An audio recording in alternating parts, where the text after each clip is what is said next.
जैसी आपकी आज्ञा पूछते।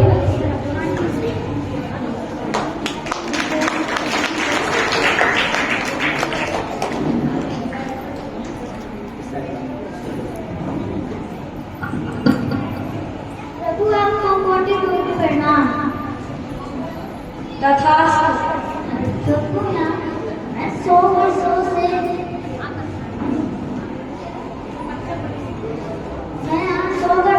पत्थर बनी हुई हूँ।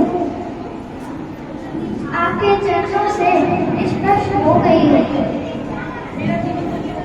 मेरा जीवन धन्य हो गया।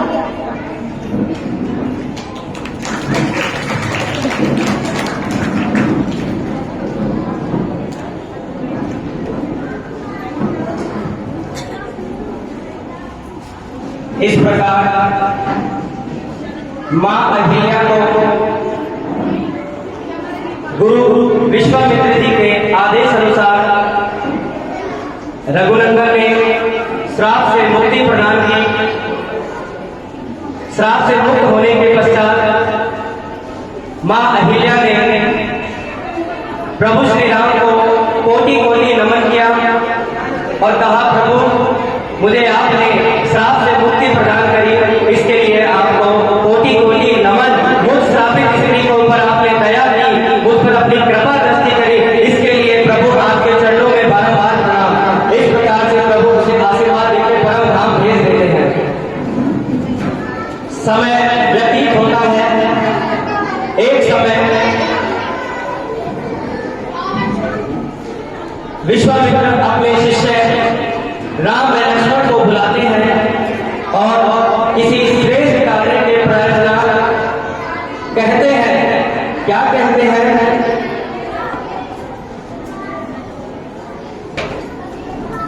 हे राम। जी गुरुदेव। राजा जनक ने अपनी पुत्री सीता का स्वयंवर आयोजित किया है, जिसे मुझे निमंत्रण किया है। मेरी इच्छा है कि तुम दोनों भी मेरे साथ चलो। जो आज्ञा गुरुदेव।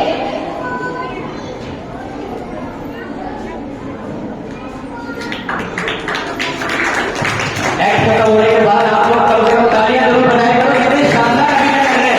आप ये उम्मीद भी नहीं करोगे बच्चों ने इतना श्रेष्ठ अभिनय कराया है। एक इतनी छोटी सी एज के अंदर इस प्रकार का मंथन करना वाकई में इनके लिए जोरदार तालियां होनी चाहिए। इस प्रकार से राजा राम और राजा लक्ष्मण अपने गुरुदेव की आज्ञा पाकर राजा जनक के महल में चले जाते हैं और राजा जनक के महल में राजा जनक अपनी पुत्री सीता का स्वयंवर रच रहे होते हैं और वहां अनेकों भयंकर बलशाली योद्धाओं को बुलाया जाता है। अनेकों योद्धाओं को बुलाया जाता है।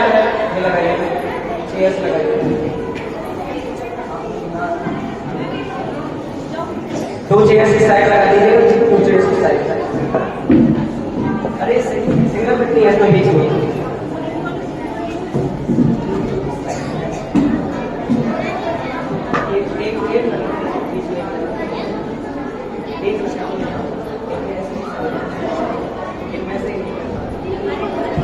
बेटा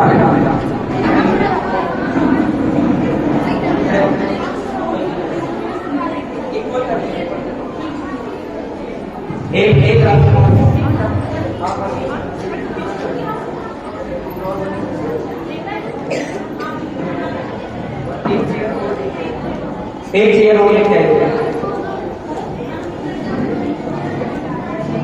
हमने वास्तविक अभिनय करने की कोशिश की है, इसमें कोई साउंड देने की कोशिश नहीं की, क्योंकि मैं चाहता था बच्चे अपनी स्मरण शक्ति को आपके सामने प्रस्तुत करें, साथ में अपनी कला को आपके सामने दिखाएं। हमने कोई साउंड नहीं दिया इसके अंदर। राजा जनक के महल में सभा सजाई हुई है। अनेकों शूरवीर सभा के अंदर बैठे रहते हैं, सभी सभासद रहते हैं। अनेकों राजा, अनेकों राजकुमार अपने बल पर शौर्य का प्रदर्शन करते हैं।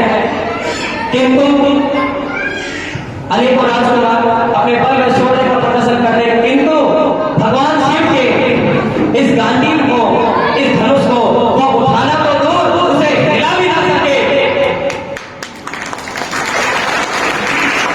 इस सबकी बात से क्रोधित होकर, इस बात से आवेश में आकर लक्ष्मण जी सभा के अंदर उपस्थित होते हैं, और लक्ष्मण जी जब सभा में उपस्थित होते हैं तो क्या कहते हैं, देखिए। हे राजा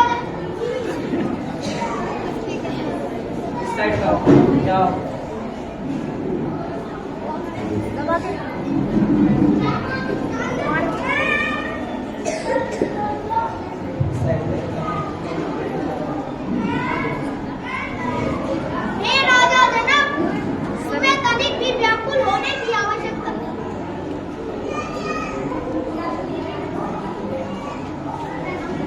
हे राजा जनक,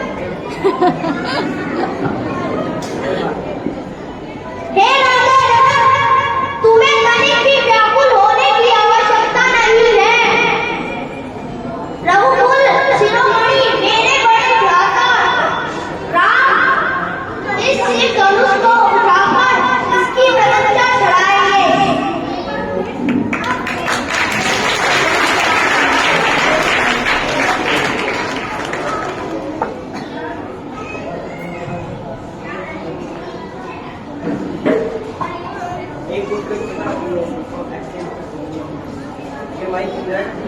हे राम, ये सत्यवचन लक्ष्मण सत्यवचन बोल रहे हैं। जाओ इस शिव धनुष को उठाओ और अपने कुल और अपने पूर्वजों को मान बढ़ाओ। कैसी आपकी आज्ञा गुरुदेव?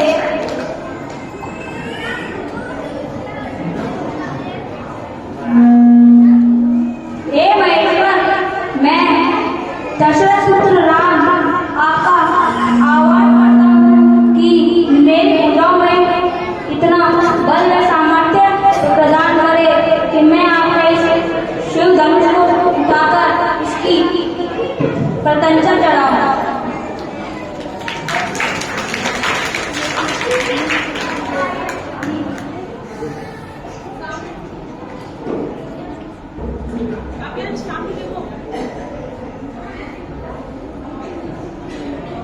हर हर महादेव।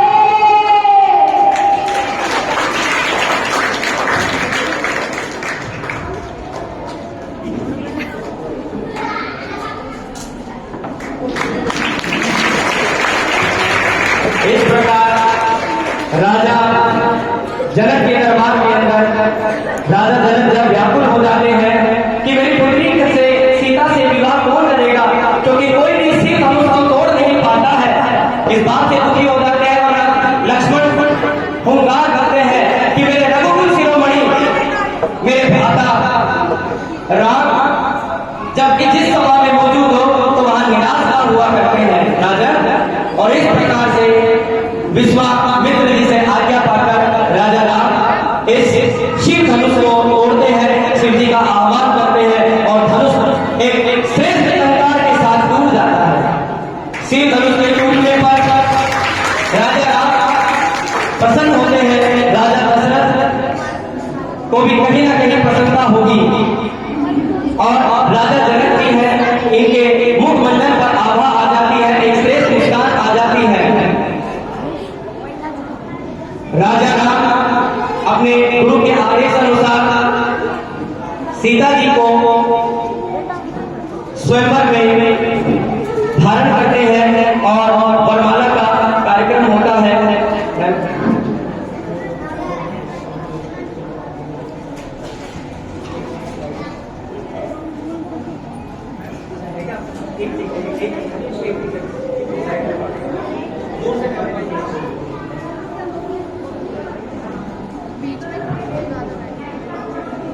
और जब स्वयंवर हो, जब वरमाला हो तो आप जोरदार तालियों के माध्यम से बच्चों का उत्साह प्रदान करेंगे। और इस प्रकार से राजा राम सीता जी को वरमाला पहनाते हैं और माता सीता रघुनंदन को माला पहनाती है और उन्हें अपने अर्धांगिनी के रूप में स्वीकार करती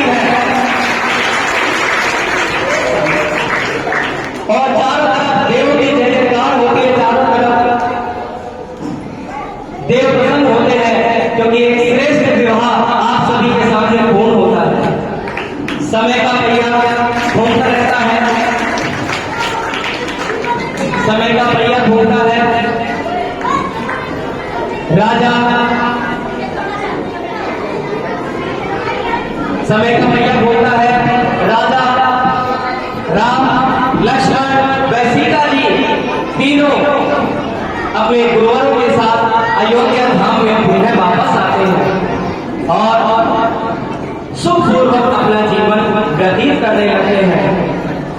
किंतु एक ना जाने ऐसी अनजानी सी एक ऐसा ना अनजाने खतरा सा इस अयोध्या के ऊपर मंडराने वाला होता है।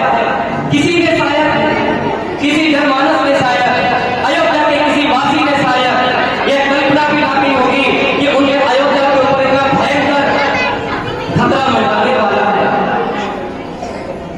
एक विपत्ति अयोध्या का इंतजार कर रही होती है और क्या है वो विपत्ति आप लोग अपने नैनों से आप स्वयं देखिए।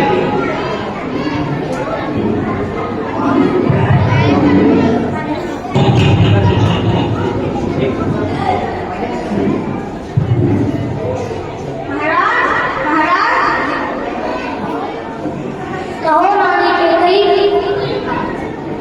महाराज, आज मैं आपके विषय पर चर्चा करने आई हूँ। बोलो रानी कैकई। महाराज, आपको स्मरण है कुछ वर्ष पूर्व आपने मुझे तो इच्छित वर मांगने का वचन दिया था। हाँ रानी कैकई, स्मरण है। मांगो, क्या वर मांगती हो? तुम्हें ज्ञात है रघुकुल की यही परंपरा रघुकुल सदा चली आई, प्राण जाए पर वचन न जाए। महाराज, मेरा कहना यह है कि मेरा पुत्र भरत इस अयोध्या जिले की राजगद्दी पर राज करेगा। क्या? और मेरा दूसरा मत यह है कि राम को 14 वर्ष का वनवास दिया जाए। रानी कैकई, तुम यह क्या वर मांग रही हो? महाराज, आप अपने वचन का पालन कीजिए। रानी कैकई, मैं तुमसे हाथ जोड़ के प्रार्थना करता हूँ, तुम अपने दूसरे वर के स्थान पर कोई अन्य वर मांग लो। नहीं महाराज, मैं कोई दूसरा वर नहीं मांगूंगी।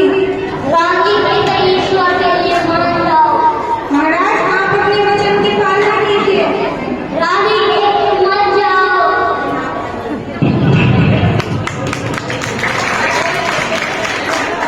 इस प्रकार से रानी कैकई के रूप में वह विपत्ति अयोध्या का इंतजार कर रही होती है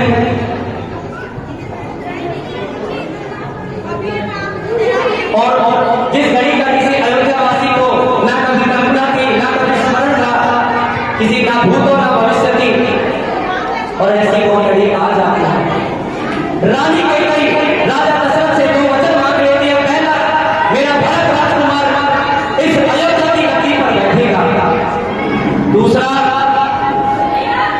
राजा राम जी को 14 वर्ष का वनवास दिया जाएगा। इस प्रकार से 14 वर्ष का वनवास, बड़ा कठोर वनवास, ये समझिए आज के आजीवन कारावास की सजा। ये इस प्रकार का एक सुकुमार कल सुबह प्रातःकाल इस पूरे समूचे राज्य का राजा बनने वाला था और उसे पल भर के अंदर वन का पक्ष दे दिया गया।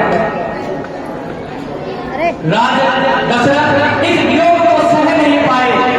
राजा दशरथ पीड़ा में अपनी रानी कैकई को मनाते रहे कि रानी कैकई मान जाओ, लेकिन रानी कैकई हटी की हट से नहीं हटी और राजा दशरथ पीछे पुत्र संतान के अंदर व्याकुल होने लगे, पीड़ा से ग्रसित होने लगे और धीरे धीरे अपना स्वास्थ्य उनका क्षणिक होने लगा। समय के साथ राजा दशरथ जी आगे चलकर राजा दशरथ जी अपने पुत्र वियोग में अपने प्राण त्याग देते हैं। अब आगे का जो प्रसंग है वह आपके सामने राम जी और लक्ष्मण जी और सीता जी, लक्ष्मण जी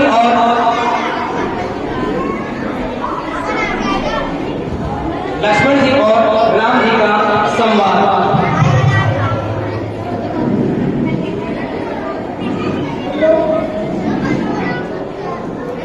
भैया राम, भैया राम। लक्ष्मण, मेरे भाई, क्या हुआ?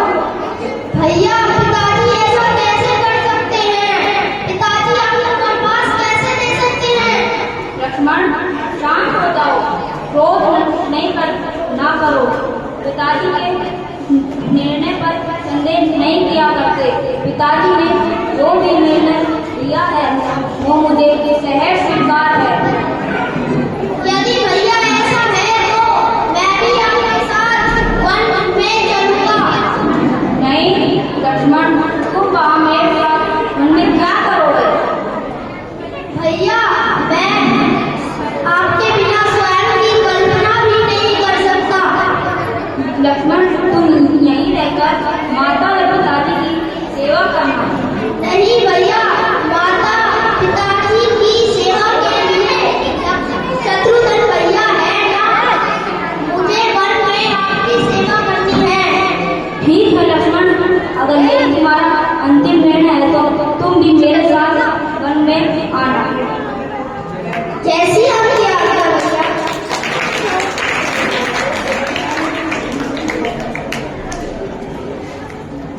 इस प्रकार लक्ष्मण और राम जी के मध्य एक संवाद होता है। संवाद होता है, यहां है भ्राता धर्म कि वनवास दिया गया किसको? राम को। वनवास में दुख सहने के लिए कौन तैयार हुआ? लक्ष्मण जी। लक्ष्मण जी राम से बड़ा हद करते हैं चलने के लिए, भ्राता मुझे चलने दीजिए। राम मना करते हैं बड़े प्रेम के स्वर से, नहीं लक्ष्मण नहीं जाना तुम्हें। राम लक्ष्मण जी कहते नहीं भ्राता मैं जाऊंगा, मुझे आपके और भाभी की सेवा करनी है। नहीं तुम नहीं जा सकते। बड़े हद होता है और हद के पश्चात अंततः जीत लक्ष्मण की होती है। लक्ष्मण भी साथ चलने के लिए तैयार हो जाते हैं, बड़ी प्रसन्नता होती है। इसके पश्चात राजा राम माँ सीता के पास जाते हैं।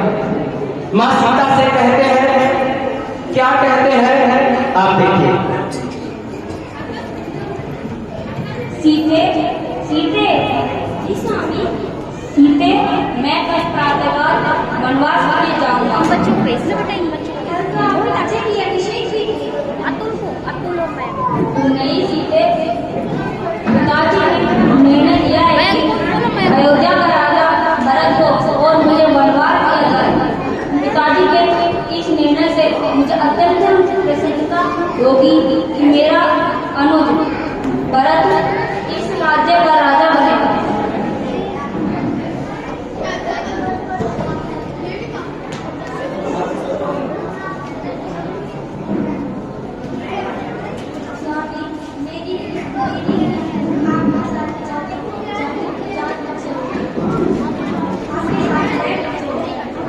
नहीं सीते, तुम वहाँ वन में क्या करोगे?